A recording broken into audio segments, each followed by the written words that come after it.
এখন ঘর পরিষ্কার হবে খুব সহজে শুধু একটি ব্যালনের সাহায্যে। কিভাবে চলুন দেখি। এমনই কিছু ছোট ছোট অসাধারণ টিপস আপনাদের সঙ্গে শেয়ার করব। চলুন তাহলে আজকে টিপসগুলি দেখে নিই। এই যে বাচ্চা হোক বড় হোক, শার্ট গেঞ্জির বোতাম লাগানো অনেক সময় খুবই কষ্টকর হয়ে পড়ে। কারণ নতুন অবস্থায় বোতামের যে ঘরটা থাকে দেখা যায় খুবই ছোট থাকে। আমরা নখ দিয়ে এইভাবে টানাটানি করতে থাকি, সহজে কিন্তু বোতামটা পরানো যায় না, অনেকটা সময় লেগে যায়। আর বাচ্চাদের স্কুলের শার্ট বা বড়দের শার্ট খুব সহজেই বোতাম আপনারা সেকেন্ডের মধ্যে পরিয়ে বোতামের ঘরে ঢুকিয়ে ফেলতে পারবেন একটি সেফটি পিনের সাহায্যে। দেখুন এখানে আমি একটি সেফটি পিন নিয়েছি। কি করব, এইভাবে বোতামের মধ্যে সেফটি পিনটাকে ঢুকিয়ে নিলাম। তারপর বোতামের যে ঘর আছে ঘরের মধ্যে সেফটি পিনটাকে ঢুকিয়ে এইভাবে, এই দেখুন দেখতে পাচ্ছেন কত সহজ, সেকেন্ডও সময় লাগছে না, নখ দিয়েও আমাদের টানাটানি করার প্রয়োজন পড়ছে না, সেকেন্ডেই কাজটি আমাদের কমপ্লিট হয়ে যাচ্ছে। তাই নতুন জামা কাপড়ের সমস্যাটা বেশি দেখা দেয়। ভালো লাগলে অবশ্যই আপনারাও কিন্তু অ্যাপ্লাই করবেন। আমাদের বাড়িতে এই ধরনের অনেক চার্জার থাকে, দেখা যায় চার্জারগুলো হয়তো নষ্ট হয়ে গেছে, আমরা কোনো কাজে ব্যবহার করে না ফেলে দিই। তো এই ধরনের চার্জার ফেলে না দিয়ে কিন্তু আমরা ইউজ করতে পারি। কিভাবে দেখুন, আমরা অনেকেই ফোনে কার্টুন দেখি, মুভি দেখি, বাচ্চারাও দেখে। দেখা যায় কি হয় যে এই যে আমরা কার্টুন মুভিগুলো দেখি হাতে নিয়ে দেখলে আমাদের কিন্তু চোখের সামনেই জিনিসটা রাখতে হয়, এতে চোখেরও ক্ষতি হয়, বাচ্চাদেরও হাতে ফোন দেওয়া উচিত নয়।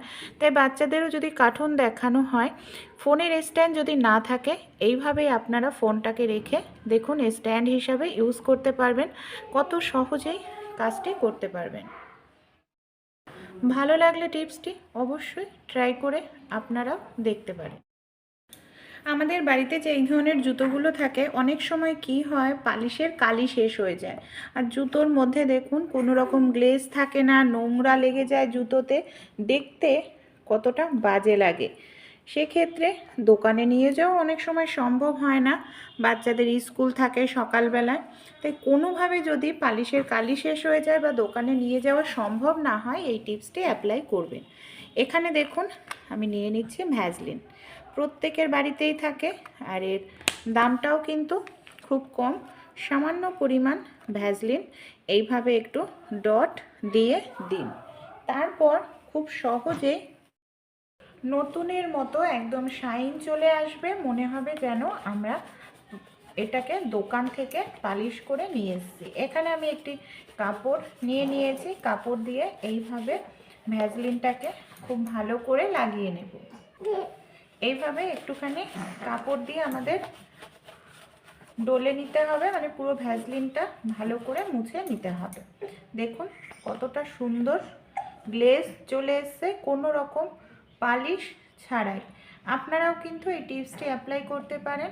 আপনাদের যদি কালি শেষ হয়ে যায়, এইভাবে খুব সুন্দর ঘরোয়া উপায়ে জুতোকে পরিষ্কার করতে পারবেন।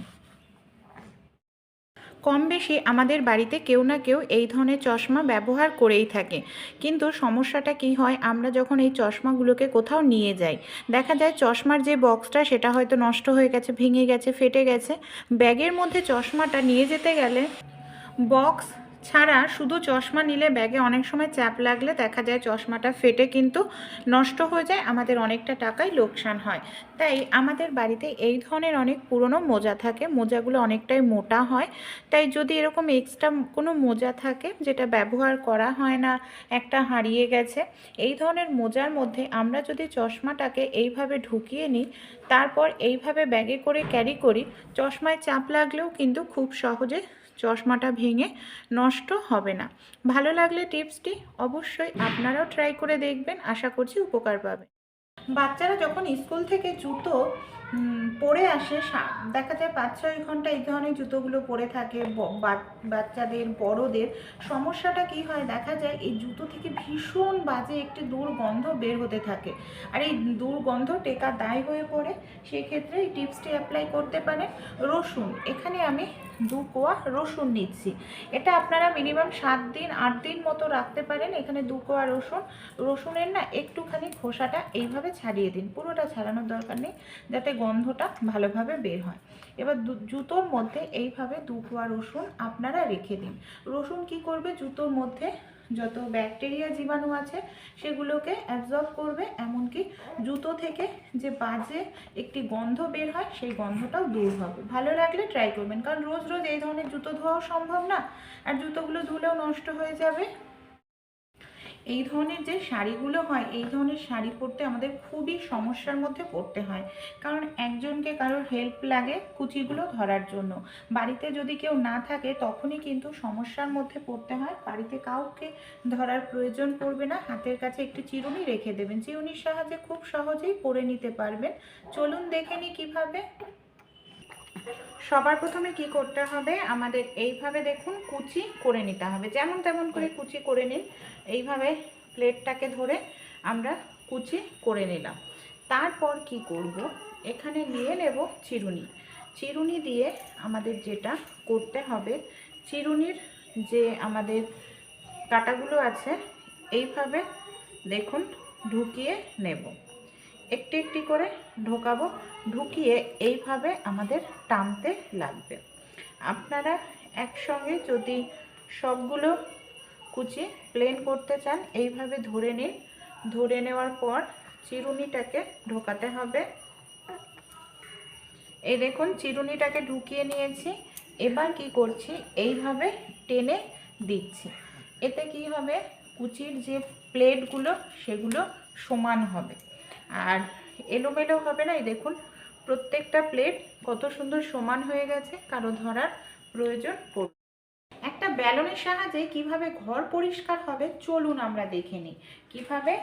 এই দেখুন, আমরা যখন বাজার থেকে নতুন কোনো ফুল ঝাড়ু কিনে আনি, দেখতে পাচ্ছেন এই দেখুন ফুল ঝাড়ুটা ফুলতে শুরু করেছে। এই দেখুন কি পরিমাণে ফুল ঝাড়ুর মধ্যে এই দেখুন ডাস্ট থাকে, দেখতে পাচ্ছেন।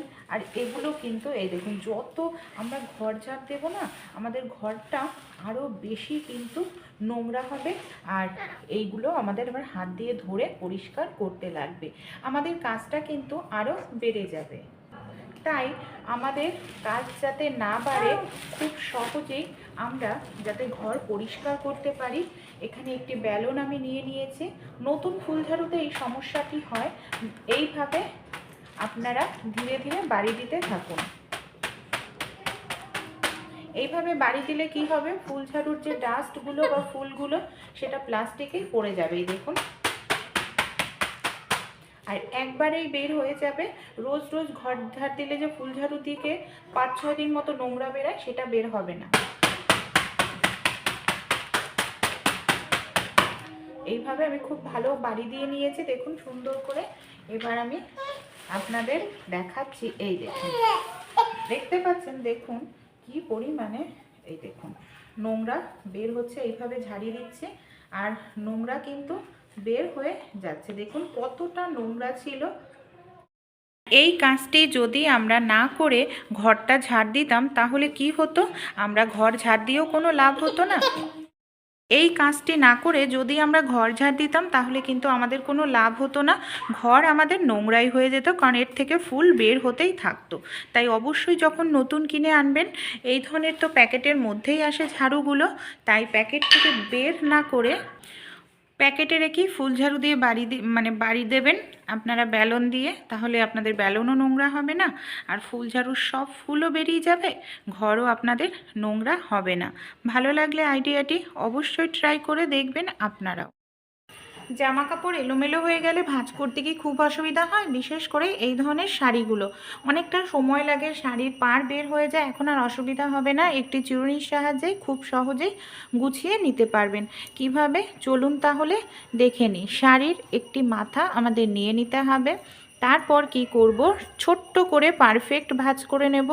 চিরুনির মধ্যে দেখুন এইভাবে আমাদের গুটিয়ে নিতে হবে।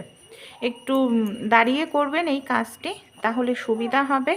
একদিকে ওপরের দিকেও গোটানো হয়ে যাবে, আর সেই সঙ্গে নিচের দিকেও লম্বা বরাবর ভাঁজ হয়ে যাবে। এইভাবে পুরো শাড়িটাকে আমি চিরুনির মধ্যে পাটটাকে দেখুন গুটিয়ে নিচ্ছে। পুরোটা শাড়ি দেখুন, শাড়ির যে পাটটা আছে আমি চিরুনির মধ্যে এইভাবে গুটিয়ে নিয়েছি। এতে কি হবে, একটিও শাড়ির পাড় আমাদের বের হবে না। এবার আমরা শাড়িটাকে এইভাবে খুব সহজেই ফোল্ড করতে পারবো। দেখুন কত সুন্দরভাবে আমরা এখানে ভাঁজ করে নিতে পারলাম। ভালো লাগলে আইডিয়াটি আপনারাও ট্রাই করতে পারেন।